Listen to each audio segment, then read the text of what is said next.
J'ai commencé à travailler au sein de la maison d'accueil spécialisée en 2011, dans un premier temps en tant qu'aide-soignante. J'ai ensuite pu bénéficier d'un contrat d'apprentissage. Les frais de formation ont été financés par l'OPCO et j'ai investi l'école de Valenciennes, l'IRTS. J'ai ensuite été diplômée éducatrice spécialisée en 2017. J'ai été accompagnée par Madame Biochon qui était ma maître d'apprentissage, avec qui j'ai pu travailler et qui je le remercie, a été très ponctuelle pour la lecture de mes dossiers et très réactive pour me corriger et m'accompagner.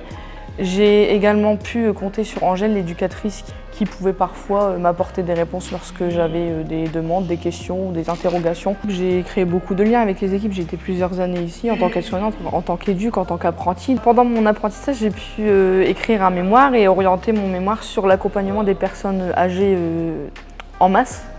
Vieillir, c'est vivre.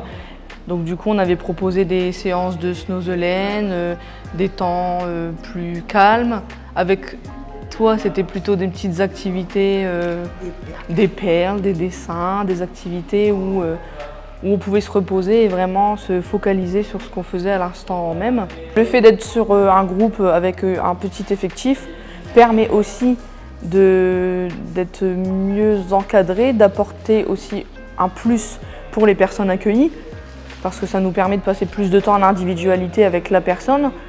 Donc ça aussi, c'était quand même intéressant de travailler avec 10-12 résidents sur le lieu de vie.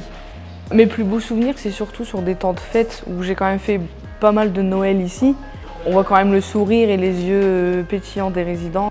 Ça me dérangeait pas de passer des Noëls comme ça justement avec eux parce qu'on voit quand même qu'on leur apporte quelque chose et que ça n'a pas de prix.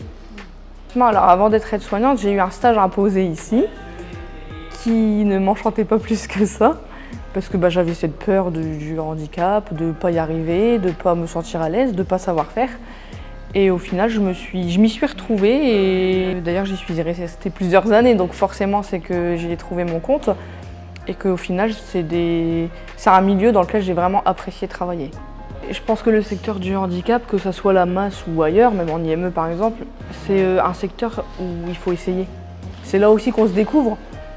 Et on comprend tout de suite si on est fait pour ça ou non, de toute façon. Ça m'a permis aussi de prendre confiance en moi, de grandir en tant qu'éducatrice spécialisée. Les résidents m'ont beaucoup apporté.